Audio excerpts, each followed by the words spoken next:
Hey everyone, welcome back to the People vs. OJ American Crime Story by The Verdict's In. I'm your host, Nicole. I'm Gary. And today we are talking about the People vs. OJ, episode 9. And we are just finished watching, and I really love the episode. I thought it was one of the best of the season. There's only one episode left, but I thought it was amazing. What did you think, Gary? It was heartbreaking. I mean, of course, it was. Let me get that out of the way, because I almost sound like Robert Shapiro when he was talking. He was talking like, "Oh, this is great, and Johnny's like, "Man, this is some evil shit here." But yeah, this is really evil. Yeah. All right. So before we go further, Gary does like to remind you guys we are just covering the television show. Whether this happened in the real case or not, we are covering what we saw on the television show. After the season's over, we will go and watch and find out as much information on the real case at hand and try to discuss that as just like a one-off episode. So so I guess we'll begin. It starts off, though, with OJ, and they're talking about his physical appearance, whether he was physically capable of committing the murder. Right. After all those years of playing football, they say his knees are bad. He wouldn't be capable of, I guess, doing the murder and actually getting away. Right. They called him, he looks like Tarzan, but he's really Tarzan's grandpa. Yeah.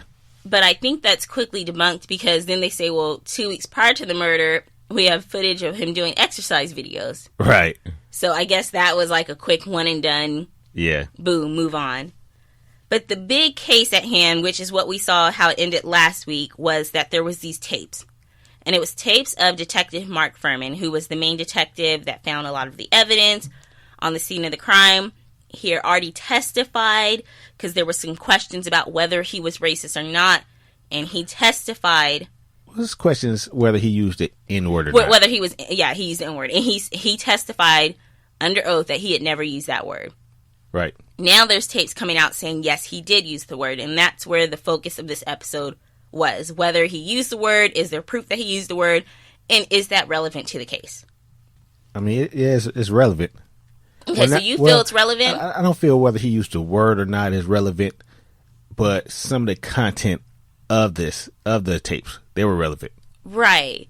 I mean, I see both sides of it. I see the defense saying, okay, he's saying how he treats black people. He's saying how he feels about black people and what he would do to convict them.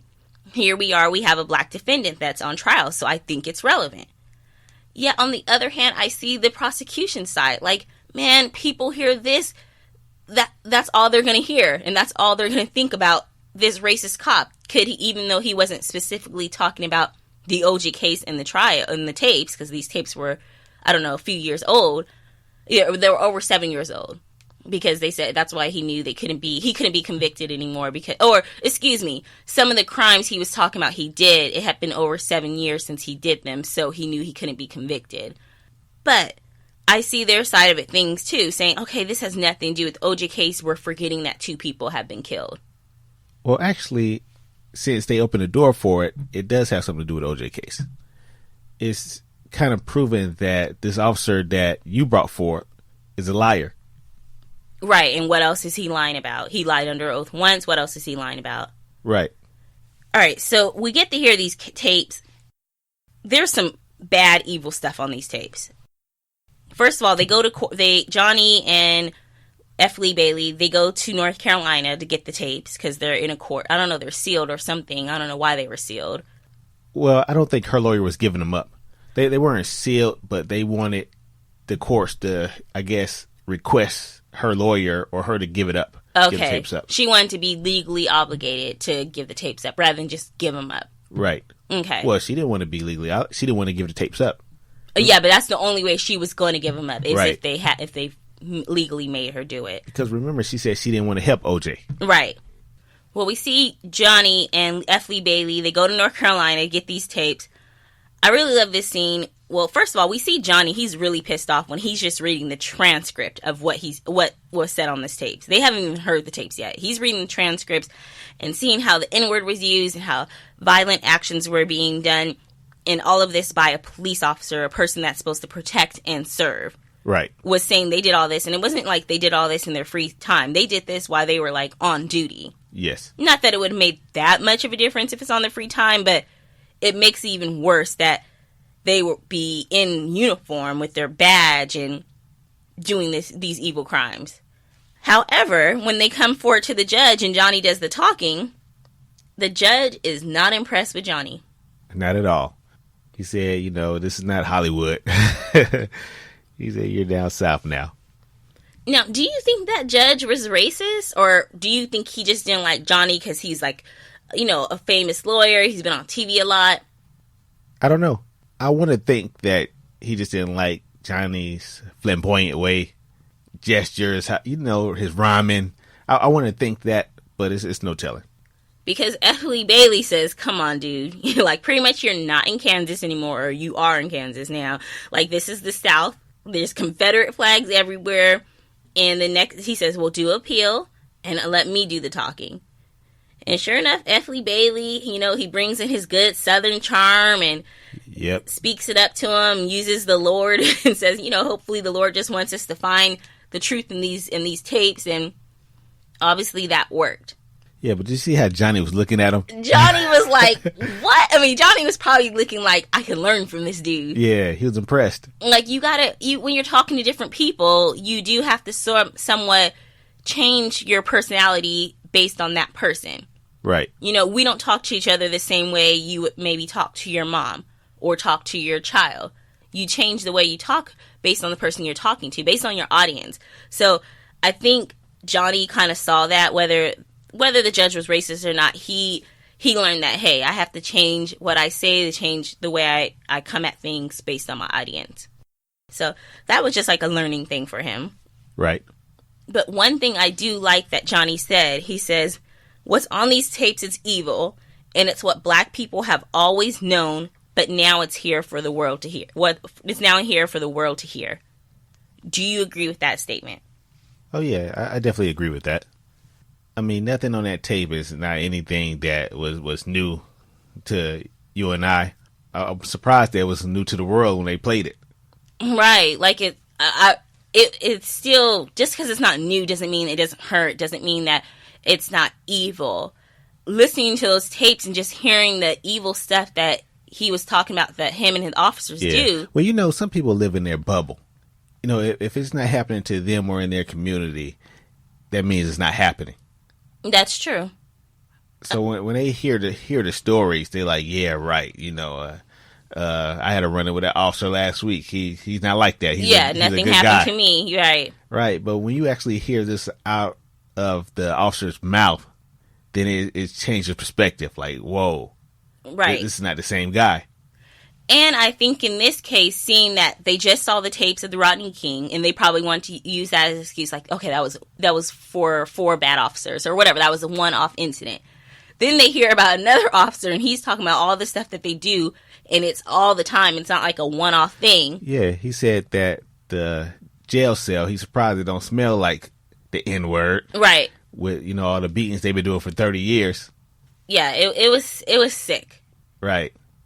But I think the most sick part about it was that as much as times have changed, this shit is still going on. Like, it was like, okay, you could say that right now, and that same story could have happened just 2 days ago in the world. I mean, people I don't think are as blind as they were 20 years ago, but it was sick, and it was kind of upsetting to hear, only because it's like, when you see that, and anytime you kind of see like civil rights stuff, whether it's from the 1960s or 1950s or even 1995, and you see that, sometimes you look at it and you go, yeah, we have internet now and technology has changed, but some shit has stayed the same. And I think that's what resonated so deep with me in this episode, is because I was like, wow, like, that's not surprising because it's still happening today. Yeah, you're right. It was heartbreaking to hear.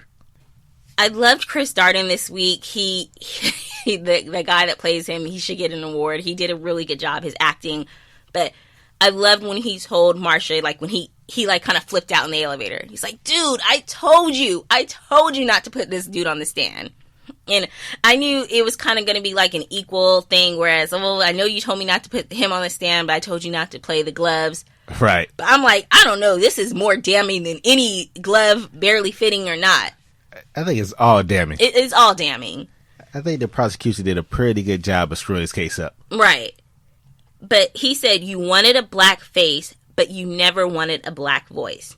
You never want to hear what I had to say.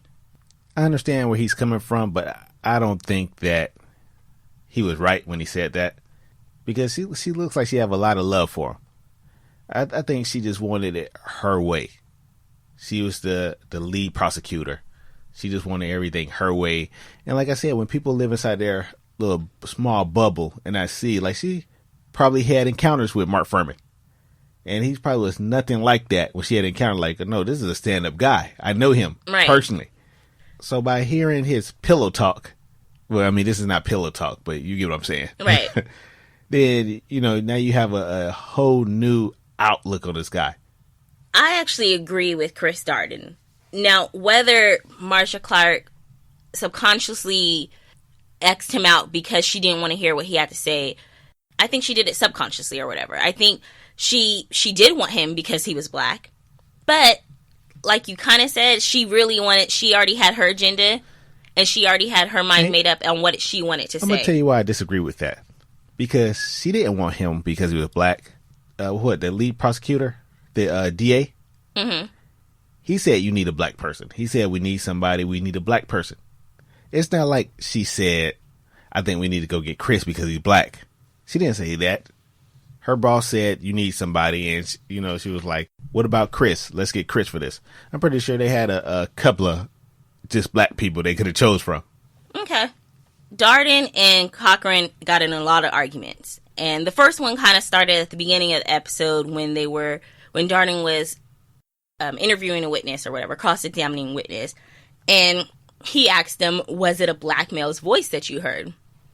And Cochran got mad. Now, I can never tell if Cochran is generally mad or if he's putting on a show.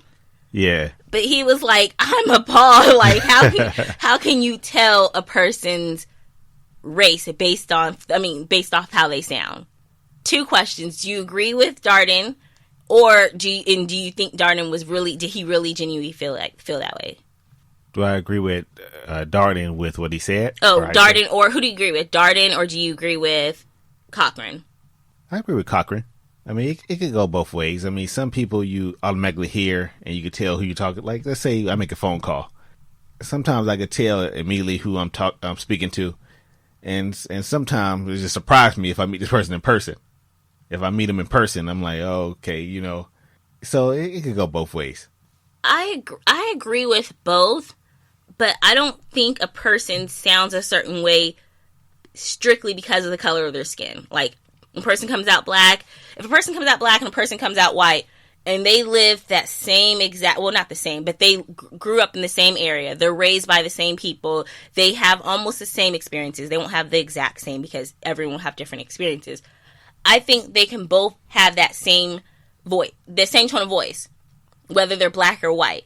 I think what determines how a person sounds is based on where they grew up, how their parents sound, everything. Like, look at people that are in London. Really, they have accents, and you look at them, you're like, a black person with a London accent or a British accent, whatever, and you're like, oh, wow. Like, they sound like that because that's where they grew up. You're right. So you're saying the environment. To me, it's more of the environment. And the reason why we put a color to it is because, let's take the United States, for example. People are so segregated in their own little cities, in their own little communities. And usually it is, okay, black people from the South sound like this, or white people from the South sound like this, and so forth. But it's not because of the color of their skin determines how they sound. It's the environment and their experiences and what schools they went to, their parent, everything. It's the environment. I think it could be both. Okay. Darden got so mad at Johnny, though, when he was like, he slammed his hands on the desk, and he was like, you're trying to make me sound like I'm the racist. If anybody's the racist, it would be the witness, not me. Yeah, that was wrong. Yeah, I was like, damn, you just turned on him real quick. Like, hey, hold up, this is your witness. Right? And then he was like, but you've been making things really difficult for me and my family. And we haven't really seen Darden's family or his personal life. We've seen kind of what Marsha's been going through with her divorce and everything.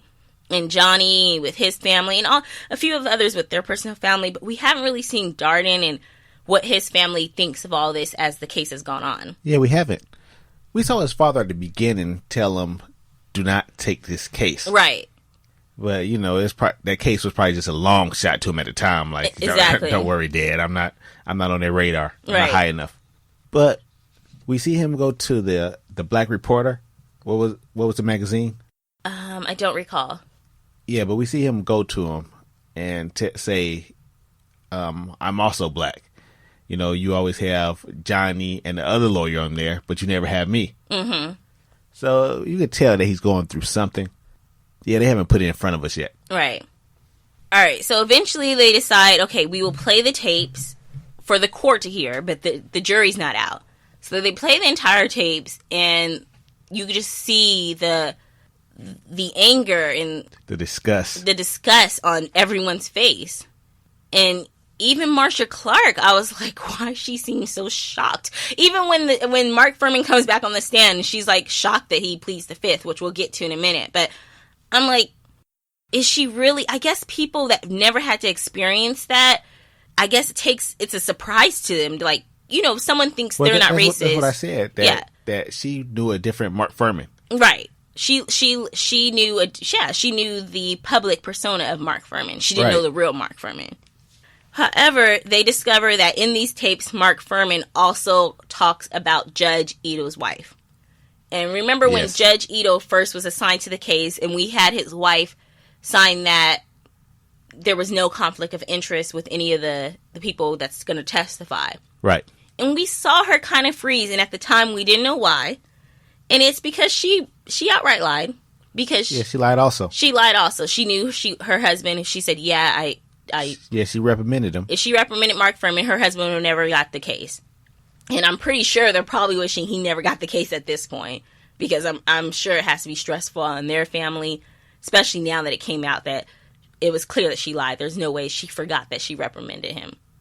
So this causes a problem for the case at hand because, one, now the judge can say, okay, I have to pull myself out. And I don't know why, if he had to pull himself out, it would be a mistrial. It seems like they always have these alternate juries, like jurors or whatever. They don't have an alternate judge that can kind of like step in at this point. That's a good question. Because I'm like, damn, the whole case would just be over now? Like, it seems like they would always have an alternate judge. What if a judge got up and died? Now you have to start the case over again? So. Yeah, I guess so. That'd just be crazy. And of course, neither side wants a mistrial. In mistrial, the prosecutor will have learned from their mistakes. The defense, they're not going to be able to use those same strategies they've been using, because everyone's already seen them before. Like kind of like Chris said, they've been doing a circus here and lying. He outright said they were lying. So yeah. And then the judge said, and now people it'll seem as if I'm playing favors, because I want to make Mark Fuhrman look bad because he talked about my wife, or I can make it look the other way because I don't want my wife to look bad. Well, a lot of people don't understand this. Yeah, they can have a jury, but it's ultimately up to the judge how this person if they get convicted or not. I mean, I've watched court TV and seen cases where the jury said one thing and the judge like, yeah, well, I heard what they said, but this is how I'm ruling. Really? Right. That's a fact. I've seen it. Okay. Yeah. Okay, well, he asked for another judge to determine if the case shall remain in his court. That judge does rule that the case will remain in his court. So they play the whole tapes. Everyone's disgusted. However, they're only going to allow the jury to hear 2 sentences, and that just allows them to hear Mark Fuhrman use the N-word. Yeah. Which proves that he lied in court. And probably which was the only relevant. Well, I guess there was more relevant parts, but this was the most relevant to the case. Well, yeah, to the perjury. Yes. I felt really bad, though, to see Johnny Cochran's, his assistant, or the associate, the lady associate, remember when she heard the ruling? She started crying. Like, this hurt. This hurt her. Like, are you serious? Because it was almost probably like a slap in the face. Like, here they are getting away with something again. And then even you see Johnny at night talking with his wife, and he's crying. And I loved how his wife uplifted him and was like, keep your head high. this, even though it's 2 sentences, this will still prove what you need it to prove, that he's racist and that he lied. When the judge ruled that they could only play those 2 lines, you can see the hurt on everybody's face in there. You see Johnny later crying. You see his associate crying right there on the spot. He said, "Come on, girls, I'm trying to cry." And I looked over at her like, wow, her face turned to tears real quick. Well, before the judge rules that they can play the tapes, Marcia begs. She pleads, do not play these tapes because people are going to act emotionally rather than rationally, and this needs to still be about the 2 victims that are dead now. However, the judge decides to go ahead and play it, and this is when they play the tapes for the whole court. But Chris Darden goes off. He went off. Yeah, he's livid. He's livid. He says the defense, they've been telling these lies and deceit, and the court has allowed them to turn this into a circus. And the judge was like, I'm going to hold you in contempt. Because now, when they say the court has allowed, they really mean the judge has allowed. Yeah. I say court, but I mean you. I mean you. You've let this thing go on to cray. And Chris asks for counsel. And Marcia speaks on his behalf. And even she says it a little calmer and a little nicer. But she goes, Chris is upset due to the unfair events in this court. And we feel the court has been exploited. And he's like, dude, I'm about to put you in contempt too. Yeah. And I love what Marcia was like, shall I take off my watch and jewelry? Yes. She wasn't scared to go to jail. Yeah. She wasn't fearing shit. she was about to go to jail. And I loved how they looked at each other.